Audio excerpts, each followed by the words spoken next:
From the Library of Congress in Washington, D.C.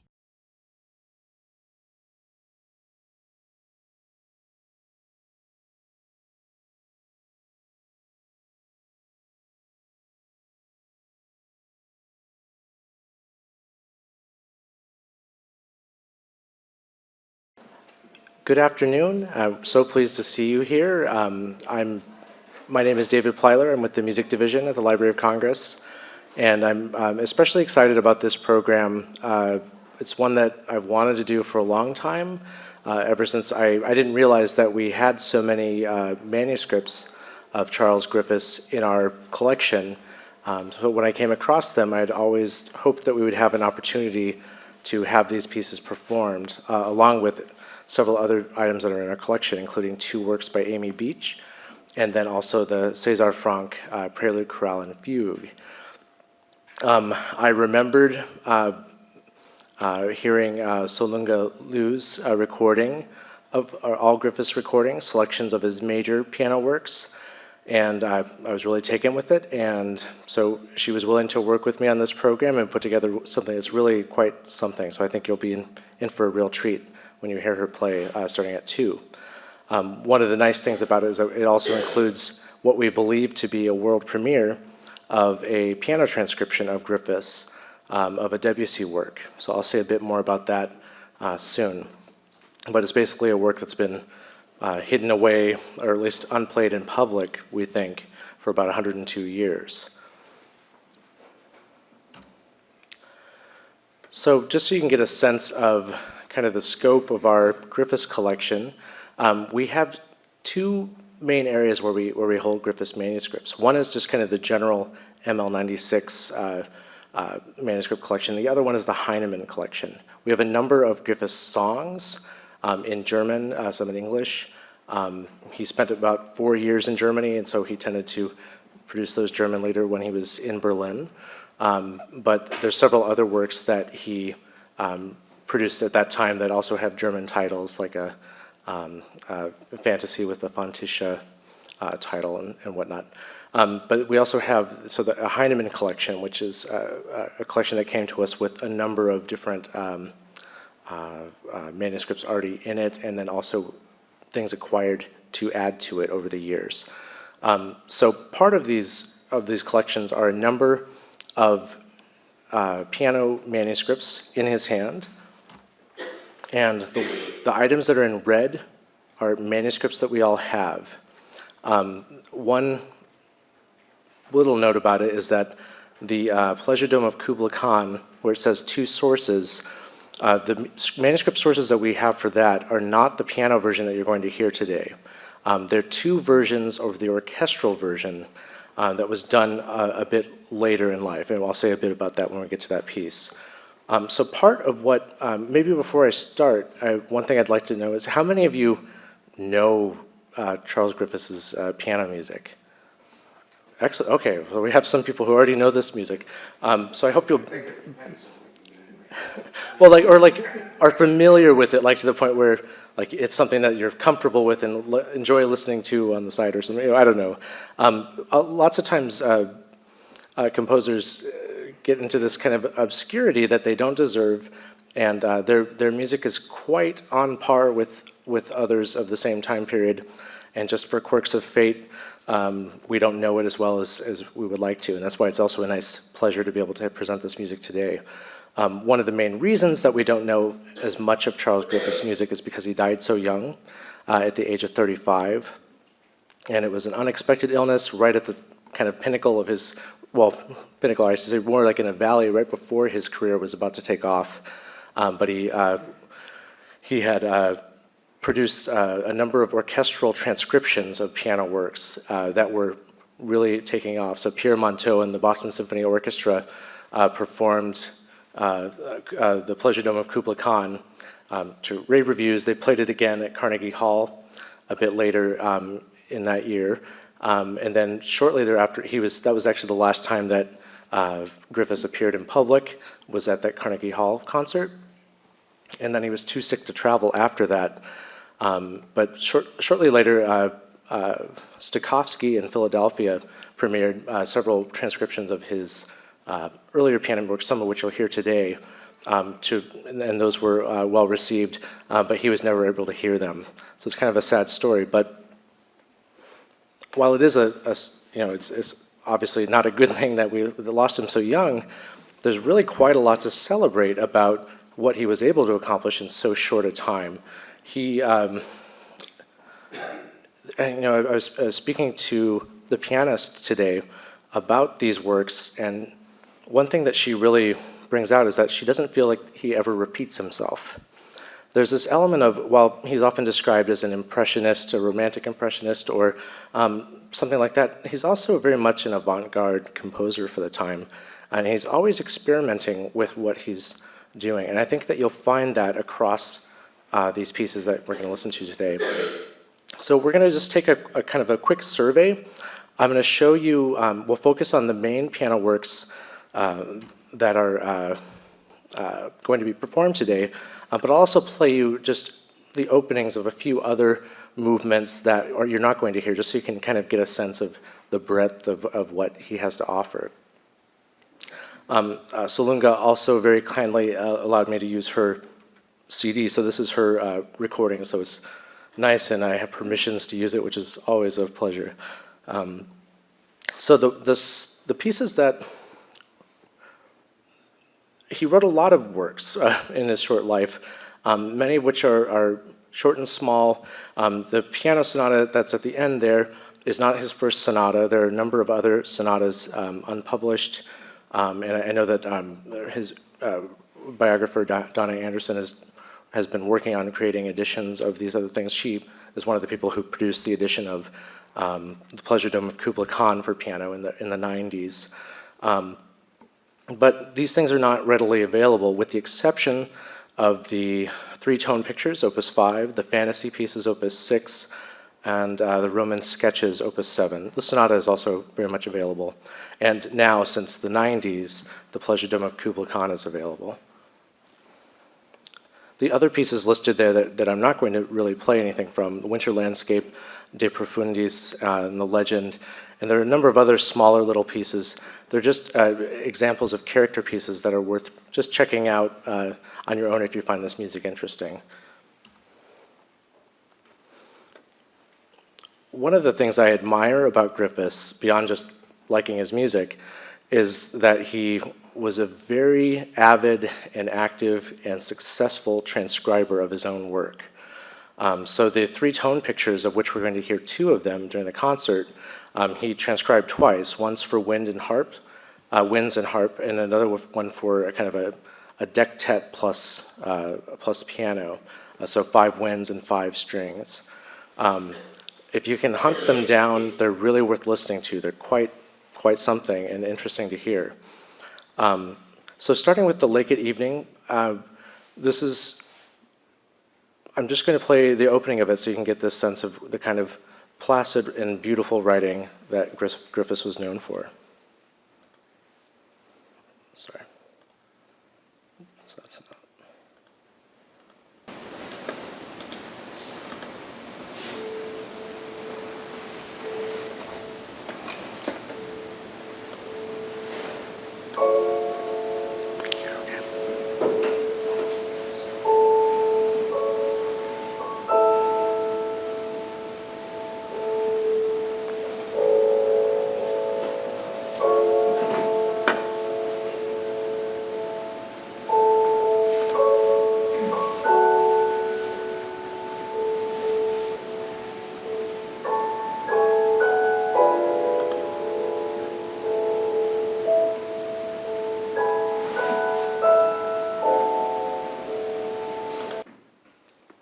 So you'll have to forgive me for stopping once in a while here. So, one of the techniques here is to keep kind of a pedal point pitch going. They changes a couple of times throughout the piece, but you basically have this gorgeous melody that's maybe reminiscent of Verklärte Nacht, towards the center of the piece, which in turn is reminiscent of Chopin Nocturne, A-flat major, but it's just kind of a perfectly formed piece, and so I think that you'll enjoy that as an opener. We're not going to hear the Veil of Dreams, but I also feel like you should hear this, just the opening of it, to see what kind of a different type of work this is already. All the works that we're going to hear today were composed between 1910 and 1919 in terms of including revisions. So it's really a short period of his time, so just bear that in mind as you hear the different varieties.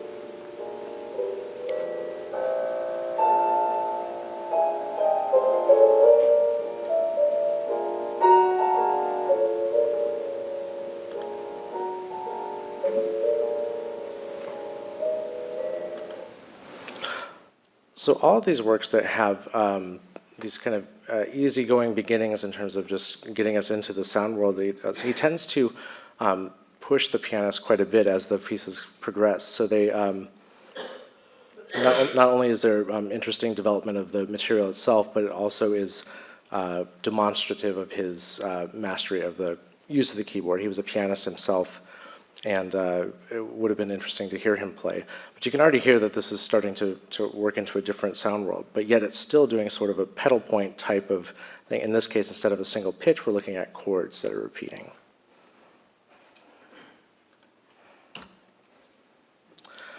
We will hear the Night Winds, and this is one where I think it's really worth taking a listen to the version for winds, strings, and piano, just because it's a kind of interesting orchestration. Here, one of the things, and there's lots of examples across the literature of works that evoke, running streams or blowing wind and stuff like that. So it's hard to do something terribly original on those lines, especially when you're writing already in the 20th century. But he does something interesting here with the way that he divides up the pitches. You'll notice that it's using stacked fourths, sometimes they're in seconds and stuff like that, but he tends to limit the gamut of things to still basically a modified triadic kind of a thing, and eventually they change, as you can see even by the end of that first page. There's chromaticism is introduced and whatnot, but it's what the effect is, at least to my ear, is it turns that kind of wind motive into, it almost doesn't matter what it's doing, you'll already recognize it as the wind that was at the beginning. So you might sense that there's lots of accompaniment that goes along with the melody that arises in that second system there. But when it returns to that wind music, you'll immediately know it, and it's because of the pitch content that he chose, in my opinion. So let's hear a little bit of that. There's also this one remark, we won't play to this point, but there's this remarkable change that happens at the end of towards the end of the work, where he goes into E flat minor, and you can see these just kind of bare chords in the bass, not bare, but they're just kind of suddenly, I think it's even marked Mysterioso there, and you still have the wind kind of coming back above it, but now it's in the context of this settled E flat minor chords, which never go away, even though he moves away, he waddles around a bit harmonically. So it's a bit on the progressive side. Here's the opening of that.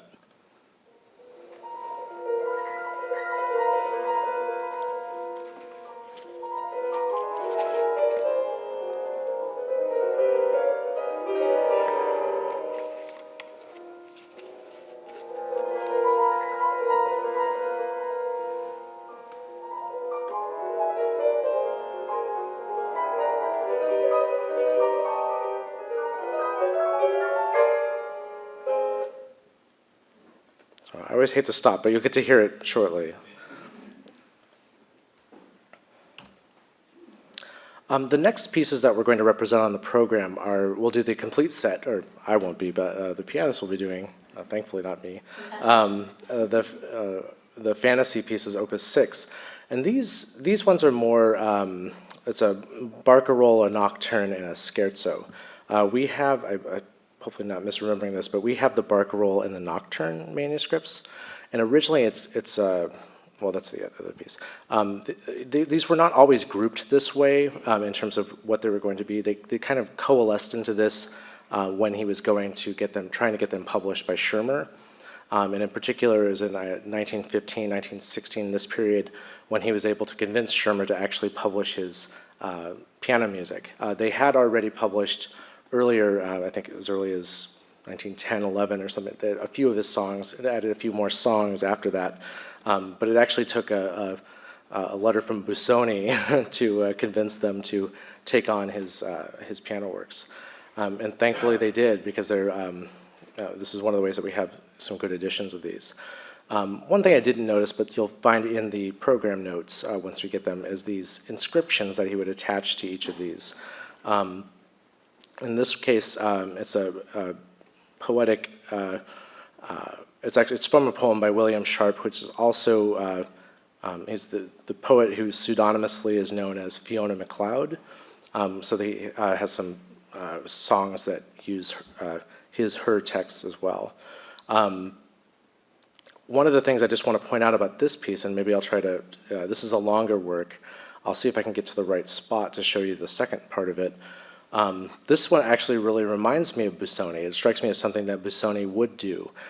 So in a barcarolle, kind of an Italianate type of music, the main melody that you see there, just simply by itself, if you just look at the pitches, it basically is a whole tone scale. So the E natural is the unexpected one, if we're thinking in B flat. And not to get too technical about it or anything, but what's interesting is he turns something that's so simple and lovely into something that's quite different, which is that on the right side of your screen, you'll see basically an A minor arpeggios in the bass, just very straightforward. And then in the right hand, you'll have these stressed marked melody that uses the same pitch set. The B flat, just think of that as an A sharp. It's just another, another whole tone grouping, but in a different key. So you're not hearing, well, it's not really a key since it's whole tone, but you start to hear it as these kind of jostling things, but it's a really beautiful effect and quite something. It's kind of just an eerie moment in the work. So here's just to give a sense of that. Let's hear it.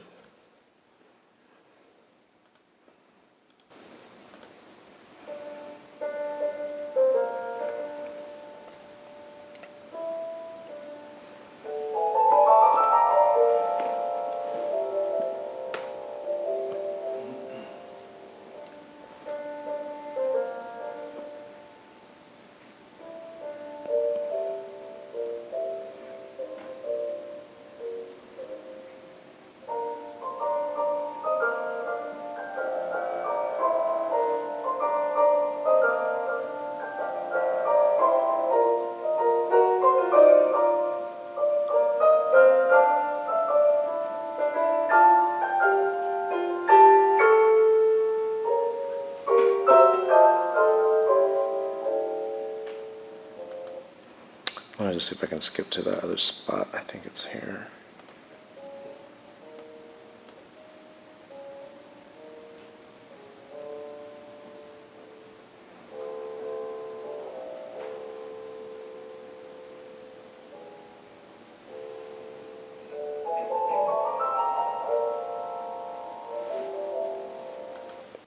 So the eyeball method of trying to find that is clearly not the best way to do that. So you'll hear it.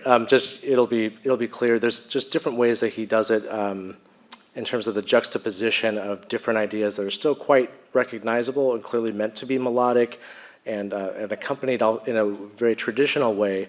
But there's some kind of a cognitive dissonance that happens there between what you expect to hear and what you end up hearing. And that's the kind of thing that I think is really attractive about his music, one of those things. I won't play this part, but towards the end, and there's another spot earlier in the piece where the music is very kind of mixed modal type of thing. And you can see it gets quite big with these large combination scale arpeggios, which are really effective piano writing there on that second system and down to the bottom, but also that that section at the top with kind of going back and forth between modes is quite effective.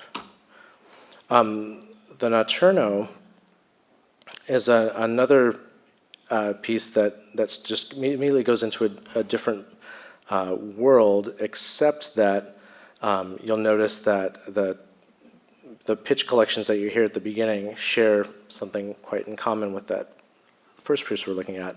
So if you have the E flat, the G, the F, and the A, you're looking at another collection there, whole tone. So let's hear the beginning of this.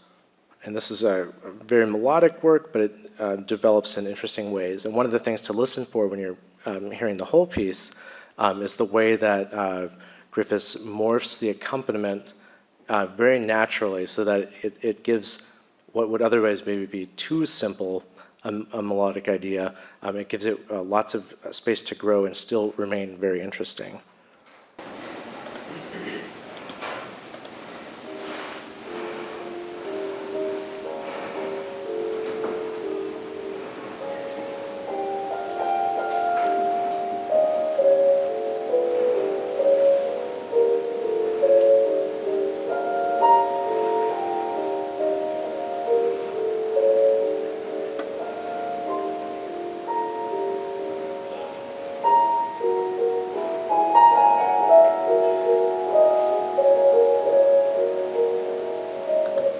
So you can hear, this is coming from the Chopin Nocturne realm, but also very much the Debussy realm. And in particular, actually, there's another piece on this program that's quite deliberately from the Debussy Nocturne realm. And I'm speaking of Nuage, the Clouds works from one of the Nocturnes. Griffes has a piece called Clouds where he draws on some of Debussy's ideas there. I'm going a little bit fast just to make sure we can get through everything. There's some interesting stuff coming up as well. The Scherzo shows a completely different side of Griffes. So everything we've been hearing so far has been pretty subdued, but the Scherzo gets kind of raucous, and he came back to it in 1919 and orchestrated it. It's a nice short orchestral piece. It really would be very good as a encore work. Let's hear the beginning of that.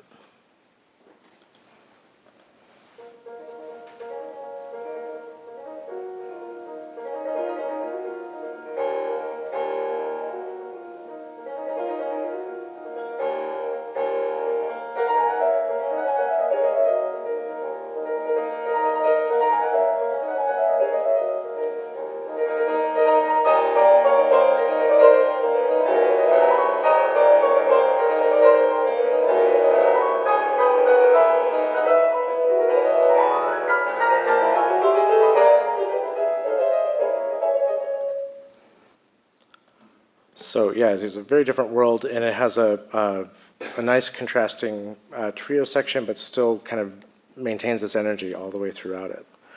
If we're thinking of it as a scherzo, this is that transition into the trio-like section. The Roman sketches are another set. So it's the White Peacock is probably one of Griffes' most famous pieces. I'm not sure. It's kind of a mix of whether people know it as a piano piece or an orchestral piece.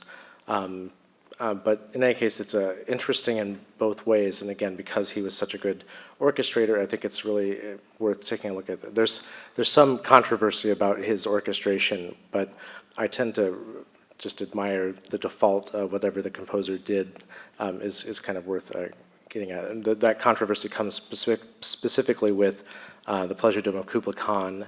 I'll just say this now since I'm already talking about it. Frederick Stock, conductor, made some changes for a 1928 edition. This is 8+ years after Griffes passed away, saying that there were some discussions that he had with him about changes to the orchestration that presumably Griffes was in favor of.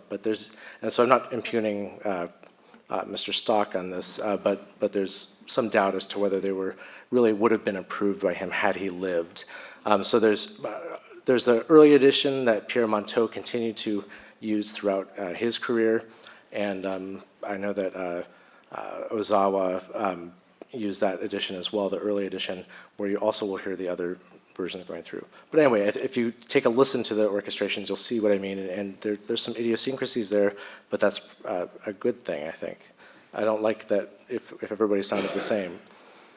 So in any case, we're listening to the piano version, not the orchestral version. And The White Peacock is a fairly large poem, and this is actually the largest inscription that Griffes uses in this set. So I've just got it there on the side. It's kind of a different type of peacock than you might be thinking of. It's lots of use of words like pale and not colorful. It's more like this misty blue smoke, those types of things coming up. And so it definitely, to my mind, brings the idea of color to the forefront. And so this is a great example of really excellent orchestrating for the piano as well. So here I feel like Griffes is starting to kind of channel a combination of Debussy and maybe Dukas, as you'll hear with just the, I'll just play the opening and you'll see what I mean, maybe. Oops, that's not it. There we go.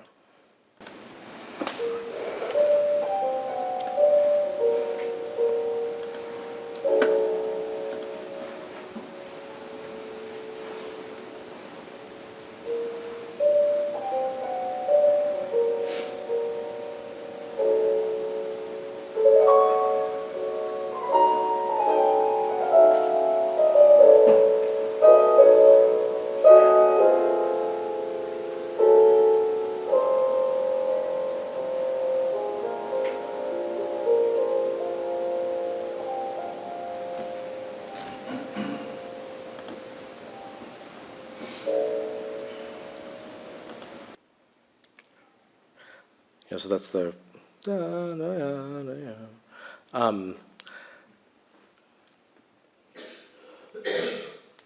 so one of the things that makes, I think, Griffes different when in these kind of impressionistic types of works than other, say, French composers of the time, is that he allows harmonic sound worlds to actually mix a bit. So you'll notice that the stuff when it goes to the low F that you see there at the bottom and in the middle, and that kind of rising arpeggio that turns into a scalar type of thing. It sounds to me like it's in a different kind of a world, and so he allows those things to coexist and kind of explores them at the same time, as opposed to just having to have a single-minded focus harmonically. Yet they still work together, so I'm not saying that it's not a cogent argument that he's making. Nightfall we will not hear today, but just give a listen to the opening and you'll see a little bit of a, not an evolution in terms of it being a positive progression, but more just a where he's going with that whole pedal tone thing that we talked about.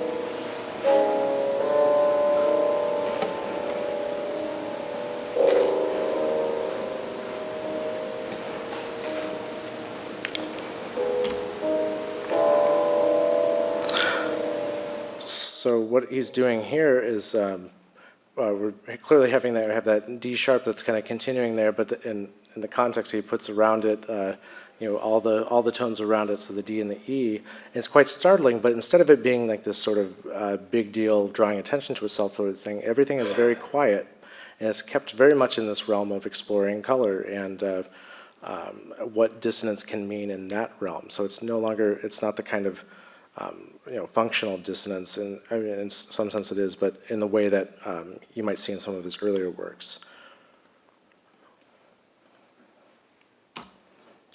We also won't be hearing this one, The Fountain of the Aqua Paula. These are all four of these Roman sketches are using William Sharp poems, or actually small portions of William Sharp poems. Here's just the opening of it, and you can see traditions that he's drawing on, again, for water music. With looking at what was available at the time by Liszt and Debussy and then Ravel.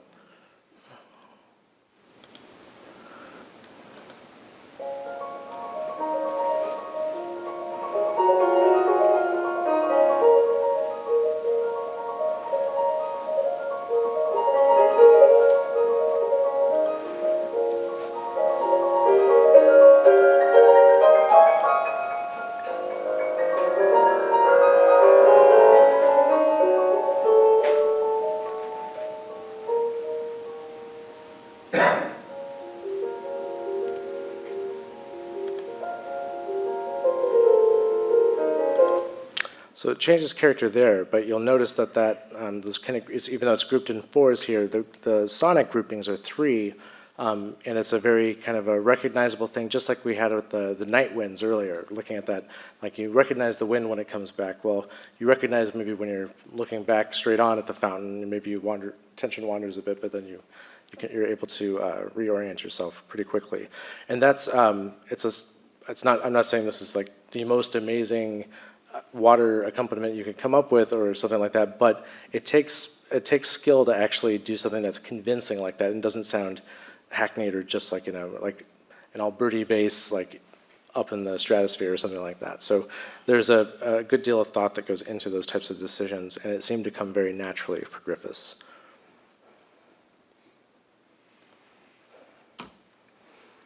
So clouds we will hear today.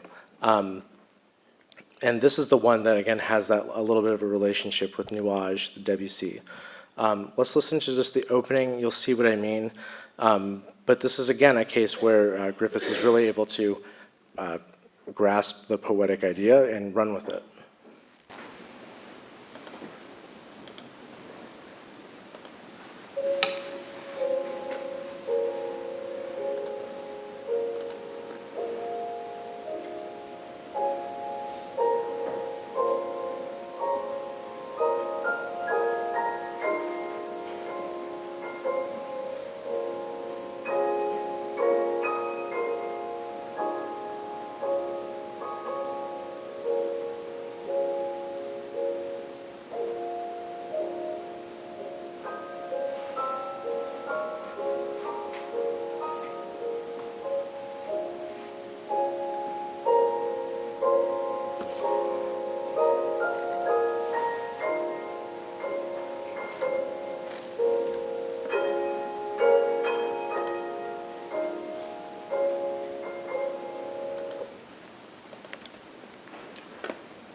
So you can see, like, if you're following through these, and if you're to go through in the order that they're written, you see the progression, you see where he's coming from with each one, but they start to sound like they're coming, that there's a totally different composer, even though you still know it's the same composer. And that's because he's really exploring. You look at the meter of this one, 7/4. He's trying things out, and there's kind of a wide scope that he's willing to explore, including different types of modal groupings, different scales, other things like that. So he's continuing to explore. When we get to the next one, the Pleasure Dome of Kubla Khan, this is probably his best known work, especially in the orchestral version. And I say that because the piano version, strangely, was not published until the 90s, as I mentioned earlier, but it also wasn't performed in public until 1984, I think, in the Coolidge Auditorium. It received its premiere, James Tocco performing. So it was, that's kind of a nice connection that we have here to this. But why I say that that's strange is because the work started off as a piano piece. I think he began the work, working on it in 1912. And you'll see in the program notes where he's getting his inspiration, clearly from the Coleridge poem, but really just some particular aspects of the Coleridge poem, Kubla Khan. And so he's working it out on the piano, he plays it for his friends, gets different kind of feedback. He's continually working on it for about 3 years or so, till 1915 or so. he keeps making improvements, but he hears from two particular sources that two bits of feedback that push him towards making an orchestral version. And one of those, again, is attributed to Busoni, who apparently listened to the work and then said, maybe that's an orchestral piece. And so he took that to heart, and he made the orchestral version. Again, we'll have the two versions. We only have one of them on display today, just for space reasons, but you'll be able to see what that looked like. And that was still very much a developing work, but that's, again, the piece that kind of made his name just before he passed away. The piano piece itself, though, is, I think, I don't know that people who like Griffes like it, but I think it's undervalued in terms of its significance in terms of piano writing. He is really successful in orchestrating well for the piano. And that's something that I think that you'll hear with this performance today. And just to give you a sense of that, we're just going to listen to the opening of it, which starts kind of in the depths of the bass and then kind of builds out from there. It's sectional in nature, but it always has this sort of return to some of these ideas that are put forward at the beginning.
So I'm sorry to stop it for time's sake.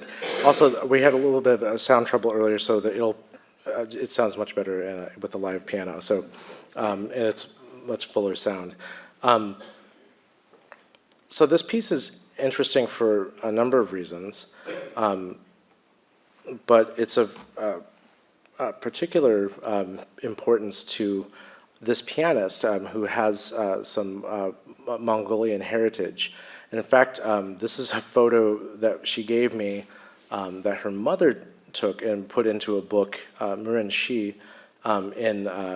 She's a well-known Mongolian poet who writes in Chinese. And this is from one of her books. This is actually some of the ruins of Xanadu, the summer palace of Kubla Khan. And here's another example of some things. So she nicely sent these along so I could include them just to give you a little glimpse of, there's other things that you can find online to take a look at the actual historical Xanadu. In any case, there's this sense of expanse in this work that I think comes through just as well in the piano version as it does in the orchestral version. And so it really, I think, is something to experience if you haven't heard it before.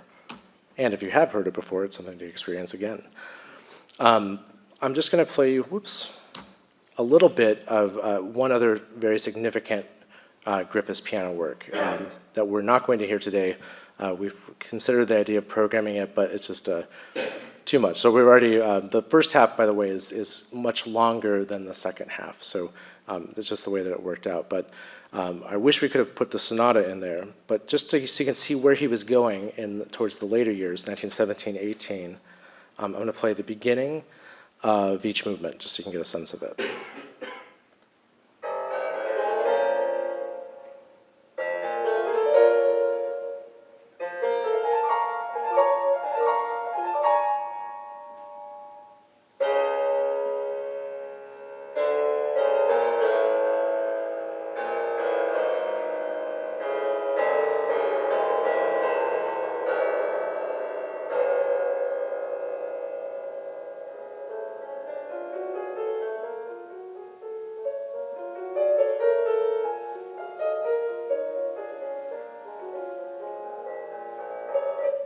So you can still sense that lyricism that's been present the entire time, but it's a much more free lyricism when it comes to tonality and harmonic language.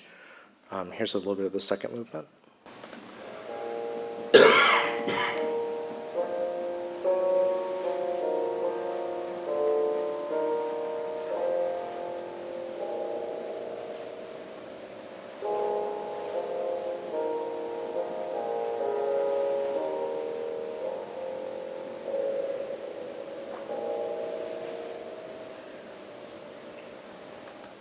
I'm just going to stop it there for time.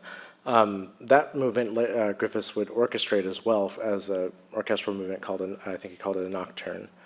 And the final movement,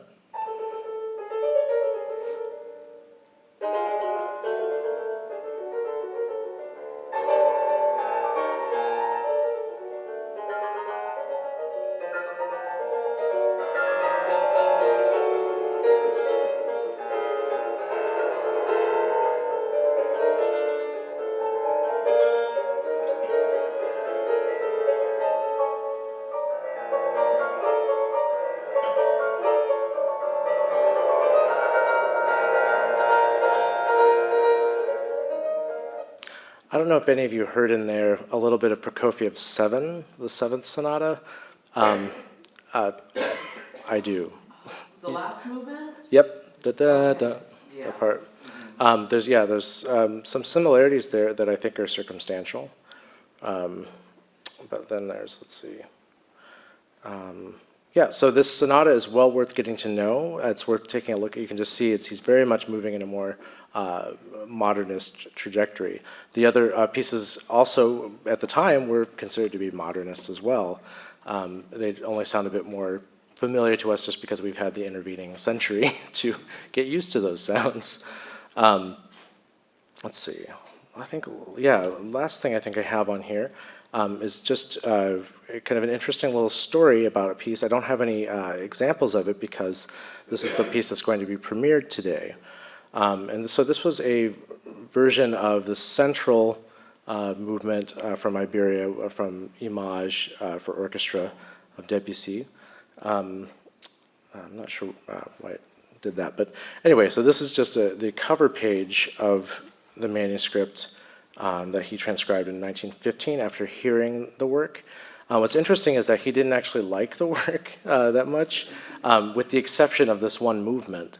He really took to it, and then I'm sorry for my washed out photo here, but you can see just that it's a meticulously done transcription, and it's Debussy himself did not do a solo piano version of this work, but Durand commissioned like Maran, and there are other people who've done solo piano versions later that are much easier to play than this one. However, the difficulties are worthwhile, and I think we'll see what you think after hearing it, but almost throughout the entire work, he keeps it separated onto 3 staves just to be able to keep voices clear. And so that's one of the things that's difficult to navigate, but interesting to navigate. So what's kind of cool about this, and I hope that maybe you can let people know about this if you find this interesting, is that I came across that transcription, that manuscript, when I was looking through just the Griffes materials, and I noticed it was cataloged, but I noticed that in the literature it said that the piece was no longer extant. So thought there was a mistake. It was a mistake. It in fact was extant. It was existing right there. But because of that, nobody knew about it, and that's why we're doing it. Salinga was willing to learn it and put it together, and so I made this version for her at first of an engraved form of it. And what's kind of cool about it is that we're going to put this online in probably as an attachment on a blog, so that anybody who wants to download it and play it themselves can do so. So we're hoping to do that next week or so. But so if this is something that you want to just take a look at yourself and play through, you're more than welcome to, and so it'll be available that way. And so I think I'm going to stop there because that's the end of my talk. Thank you so much for coming. I think you're going to really enjoy it, and I'm happy to take any questions if I can try to answer if anybody has any. Oh, if you can wait for, yeah. Oh, sorry, just to record it. Can you ask the question? Or? You engraved that, right? Yeah. That was my only question. Yeah, that's it. Yeah. Anybody else? Unusual, but excuse me. Sure. Earlier this year, the Wagner Society gave a talk about naturalism around 1865-ish. It seems like a lot of the thoughts of the composers we've heard this morning and just now, is this the same naturalism that's in Europe? Well, that's a tough, I don't know that I'm really equipped to answer that question, but what I can say is that, that particular year that you're talking about also had a pretty big impact on both this composer and other composers, especially César Franck, if we're thinking of Tristan. And the emergence of that, basically, I mean, you can start to see changes in lots of people's music that come right after their first hearing of it, like once they've had a chance to hear it. Let me add to that. It was actually Wagner's grandson who produced a movie, and when Bad Boy Wagner was exiled to Switzerland, he was hiking, and whether it's the mountains or the Rhine Maidens. That's what influenced him 20, 30 years later to compose it, and The Ring. And I'm sensing some of these composers here, the American ones are sort of seeing this the turn of the century. I think I see where you're going with that. What I can say is that, I mean, really, there's all these major histories, especially literary histories of the type of romanticism that goes into these things, coming at the end of the 18th century, going into the 19th century, and music starts to kind of catch up with it, and then kind of intermingle with it as the century progresses in ever, inventive ways. I actually don't think that ever really stopped, except for certain types of avant-garde moves away from referential types of music or art production. But I think it's right on to say that, especially at this time, if you're looking at, I don't like the term salon pieces because it's a bit diminutive, but works that are character pieces maybe be better. Character works for solo piano that have a tie to a poetic source, which in turn is usually some relationship to either to love or nature, is very much following in that romantic path. And so in that sense, Impressionism is Romanticism. Everything, it's all the isms just kind of blend together. and so, sure. Did you say that the manuscripts are on display right now? Some of them will be. Most, a good number. They'll be in the lobby as you enter the Coolidge Auditorium. Okay. Yeah, so you'll be able to take a look. All right, well, thank you so much. Oh, wait, there's one more question. Sorry. I just want to comment on the fact that it just seems to, the ones you've played today at least, I know the volume's a little low, but it sounds so meditative. Yeah.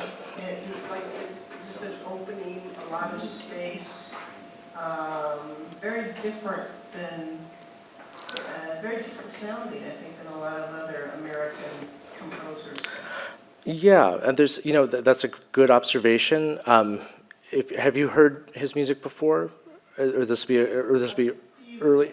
So one thing that you'll find is that as the pieces progress, they tend to get more chromatic or more just a bigger type of sound. But that sense of spaciousness never goes away, I find, in most of the pieces. So that's a very, very good observation. And there's definitely this sense of him setting kind of a space in which that music can take place in its best way. And I think that the unique thing about it is, I mean, lots of composers do that, but rarely do they do it so with such consistency across, even though it's quite different music in each one across these different works. So it kind of reminds me, I mean, Arvo Part is very different composer, but he seems to think the same way of each tone is important. yeah. That a lot.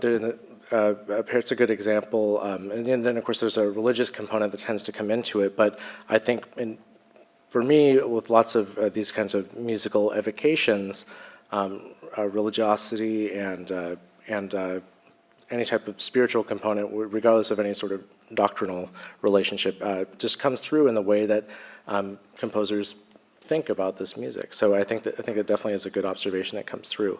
One last thing I should say is that I didn't hit the beach and the franc. We had a really nice talk earlier today by my colleague Kate Miller about our beach holdings. And those are, if you don't know about those, we don't actually have a beach collection, but we have the A.P. Schmidt collection, or archive rather. That's that was her main publisher. And so we have a number of manuscripts and copyist manuscripts in there, as well as other types of relationships with Beach to the library. And it's her sesquicentennial celebration. She would be 150, I think, in last September.